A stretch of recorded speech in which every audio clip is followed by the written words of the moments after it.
रायगढ़ के घने जंगलों के बीचों बीच भूत और चुड़ैलों की एक दुनिया थी। वो सभी भूत चुड़ैल दिन रात सिर्फ शिकार करते। एक दिन भूत और चुड़ैलों में खाने को लेकर बहस छिड़ जाती है। दिन रात मेहनत करके शिकार पकड़ते हैं और हाथ क्या लगता है खाने को, एक छोटा सा टुकड़ा। वो छोटा सा टुकड़ा तो हमारे दांतों में ही अटक जाता है, पेट भरने की तो दूर की बात है। पर हमारे हाथ जो शिकार लगता है वो भी तो हम मिल बांट कर ही खाते हैं, और ये परंपरा तो सालों से ही चली आ रही है। मैं नहीं मानता ऐसी परंपरा को। आज के बाद मैं अपना शिकार किसी को नहीं दूंगा, उसे मैं अकेला ही खाऊंगा। तुम ही क्यों अकेले खाओगे?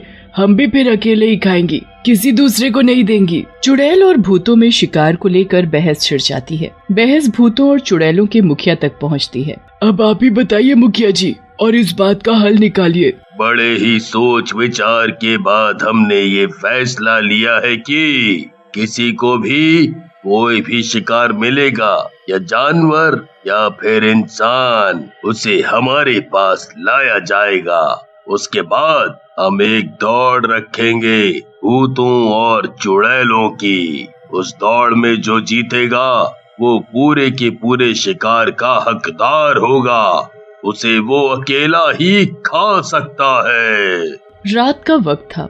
जंगल के बाहर बनी सड़क पर एक ट्रक सामने से चला आ रहा था। ये मेरा शिकार है। से पहले हमें इसे पकड़ना होगा। भूत जानबूझकर ट्रक के सामने आ जाता है और मरने का नाटक करता है। मक्खी सिंह तुरंत ट्रक को रोक देता है। ओए, कौन है भाई? ठीक तो है ना तू? कोई जवाब ही नहीं दिया। उतर कर देखता हूँ। जैसे ही मक्खी सिंह ट्रक के नीचे उतरकर देखता है तो पीछे से तुरंत चुड़ैल उसे आकर पकड़ लेती है।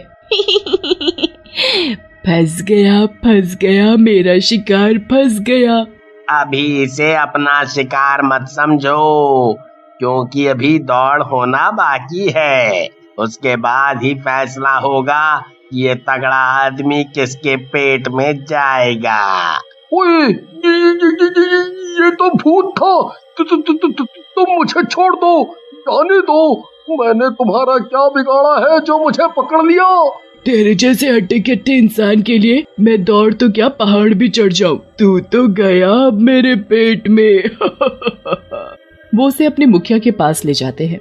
फिर दौड़ शुरू होती है चुड़ैल और भूतों की। मुखिया के इशारे पर सभी भागने लगते हैं। सभी को जंगल के 3 चक्कर लगाने थे। जंगल के 3 चक्कर पूरे होते ही चुड़ैल जीत जाती है। ये मैं जीत गई, अब ये शिकार मेरा हुआ। आज कितने अरसे बाद मैं पेट भरकर खाना खाऊंगी। ये शिकार तुम्हारा ही है, इसे तुम जैसे मर्जी खाओ, काट के खाओ या नोच नोच कर खाओ, तुम्हारी मर्जी। अरे ये क्या हो रहा है? ये मैं भूतों की दुनिया में कहाँ आकर फंस गया? अरे कोई है जो मुझे बचा सके? चुड़ैल तभी मक्खी का सिर उसके धड़ से अलग कर देती है और उसे अपने दोनों हाथों से घसीटती हुई नदी पर ले जाती है। वहाँ बैठकर वो उसे बड़े आराम से खाती है। फिर एक दिन 2 चोर विक्की और बिट्टू किसी के घर में चोरी करके भाग रहे थे। भागते भागते दोनों चुड़ैलों के इलाके में घुस जाते हैं। वहाँ घुसते ही सभी चुड़ैलों को इंसान के नजदीक होने की गंध आ जाती है। ये गंध तो किसी इंसान की है, और ये गंध यहीं कहीं आसपास से ही आ रही है। इसका मतलब यहाँ हमारे इलाके में इंसान है। वो यहाँ घुस तो आया है, पर यहाँ से बाहर नहीं जा सकता। फिर खड़ी क्यों हो सब? चलो मिलकर ढूंढे उन्हें। बाकी तो सब दौड़ के बाद ही पता चलेगा कि वो इंसान किसका भोजन बनेंगे। सभी चुड़ैलें हंसती हुई उन इंसानों को ढूंढने लगती हैं जिनकी उन्हें गंध आ रही थी। वहाँ दोनों चोर थक कर एक पेड़ के नीचे बैठ जाते हैं। भागते भागते तो सांस ही फूल गई और बहुत थक भी गए हैं आज तो, और बहुत खुशी भी है क्योंकि आज बहुत माल हाथ लगा है। पर ये मत भूल जाना कि इसमें हम दोनों का बराबर बराबर का हिस्सा है, आधा तेरा और आधा मेरा। हाँ हाँ याद है, अभी रात बहुत हो चुकी है, सुबह होते ही हम दोनों इस लूटे हुए माल का आधा आधा बंटवारा कर लेंगे। तभी चुड़ैल पीछे से बोल पड़ती है, बंटवारा तो हम भी करेंगे, वो भी तुम्हारा आधा आधा। आज तो बहुत ही खुशी की बात है, आज एक नहीं दो शिकार जो हाथ लगे हैं। ये हम कहाँ आकर फंस गए? यहाँ तो चारों तरफ चुड़ैल ही चुड़ैल है, इन्हें देखकर तो मुझे चक्कर सा आ रहा है। इतना बोलते ही विक्की बेहोश होकर नीचे गिर जाता है। विक्की उठो उठो, क्या हुआ तुम्हें? उठो जल्दी यहाँ से और भागो, नहीं तो ये चुड़ैल हमें मार देंगी। यार तू उठता क्यों नहीं? क्या हुआ तुझे? हमें देखकर शायद बेहोश हो गया है, तुम फिक्र मत करो, क्योंकि हमें इससे कोई दिक्कत नहीं है। हम इंसानों को जैसे मर्जी खा सकती है, और तुम लोगों पर तो मैं मिर्च मसाला लगाकर खाऊंगी। सपने से बाहर आओ, क्योंकि हम भी यहाँ खड़ी हैं।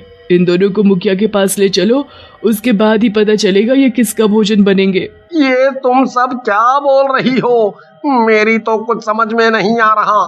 विक्की उठो जल्दी, हे भगवान हम किस मुसीबत में फंस गए, बचा ले हमें। सभी चुड़ैलें मिलकर उन दोनों के हाथ पैर पकड़कर मुखिया के पास ले जाती हैं। हमेशा की तरह मुखिया दौड़ आयोजित करता है। यहाँ दौड़ शुरू हुई, वहाँ विक्की होश में आ जाता है।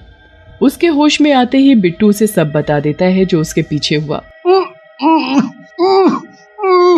हम दोनों को इतनी कस के बांधा हुआ है कि निकलना तो मुश्किल, यहाँ से सांस भी नहीं ली जा रही। अब कोई फायदा नहीं, मरने के बाद हम भी इन लोगों की तरह ही भूत बन जाएंगे, इनकी टीम में शामिल हो जाएंगे, फिर हम भी ऐसे ही इंसानों को मार कर खाएंगे। तभी दौड़ पूरी हो जाती है। पहले नंबर पर आने वाले भूत को हट्टा कट्टा और दूसरे नंबर पर आने वाले को दूसरा आदमी मिलता है।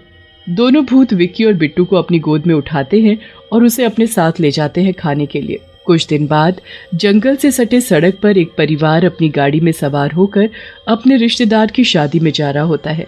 गाड़ी महेश चला रहा था और पीछे उसकी पत्नी गीता और बेटी दिया बैठे थे। तभी भूत पीछे से उनकी गाड़ी को रोक देता है। ये गाड़ी अभी तक तो ठीक थी, अचानक कैसे क्या हुआ? अब गाड़ी रुकी है तो कुछ तो खराबी होगी है ना, आप एक बार उतर कर देखिए। महेश गाड़ी से बाहर निकल कर देखता है। आगे देखा सब ठीक, फिर जैसे ही पीछे देखा तो भूत को देखते ही उसकी चीख निकल जाती है। भूत, वहाँ भूत है। जल्दी चलो यहाँ से। अब तुम यहाँ से नहीं जा सकते। भूत अपने साथियों को बुला लेता है, फिर सभी उन्हें बंदी बनाकर ले जाते हैं। मुखिया जी, आज हमें 3 शिकार मिले हैं, इनका बंटवारा कैसे होगा? हम सब चाहते हैं कि दौड़ में पहले नंबर पर आने वाले को ही सभी इंसान मिलें, फिर वो चाहे बाद में किसी को भी दे अपना शिकार। आप सब मिलकर सलाह कर लीजिए, करना क्या है? ये हम भूतों और चुड़ैलों की अलग सी दुनिया में आ गए हैं और बुरे फंस गए हैं। अब ये सभी हमें मारकर खा जाएंगे। बच्ची के सामने ये मरने की बातें मत करो, वो डर जाएगी। मम्मी पापा, ये डरने का समय नहीं है। मेरी टीचर हमेशा बोलती है कि कभी भी मुसीबत में हो तो डरने से नहीं, सूझबूझ से काम लेना चाहिए। हमें भी वही करना है। मेरे पास एक आइडिया है, आप बस देखते जाइए। दिया भागती हुई एक चुड़ैल के पास जाती है और उससे लिपट कर रोने लगती है। मैं तो छोटी सी बच्ची हूँ, या तुम मुझे भी खाओगी? अगर तुम्हारी भी मेरे जैसी कोई बेटी होती तो उसे भी तुम मार कर खा जाती क्या? मैं भी तो किसी की बेटी हूँ। दिया को देख चुड़ैल की आंखें भर आती हैं। तुमने सही कहा, तुम्हारी जैसी मेरी भी एक बेटी थी। वो जिंदा है पर कहाँ है मुझे कुछ नहीं पता, पर वो बिल्कुल तुम्हारे जितनी ही बड़ी होगी। बेटी एक बात बोलूं, जो हमारे मुखिया है और वो जिस संदूक पर बैठते हैं उसके अंदर हम सभी चुड़ैलों और भूतों की आत्माएं बंद है। तुम चुपचाप जाकर उस संदूक को खोल दो, उसके खुलते ही हम सभी को मुक्ति मिल जाएगी और हम सभी गायब हो जाएंगे। दिया बिल्कुल वैसा ही करती है। सभी आपस में बातें करने में व्यस्त होते हैं। वहाँ दिया चुपचाप संदूक खोल देती है। उसके खुलते ही सभी भूत और चुड़ैल गायब हो जाते हैं। उस दिन के बाद से कभी भी उस जंगल के आसपास कोई चुड़ैल भूत नहीं दिखा।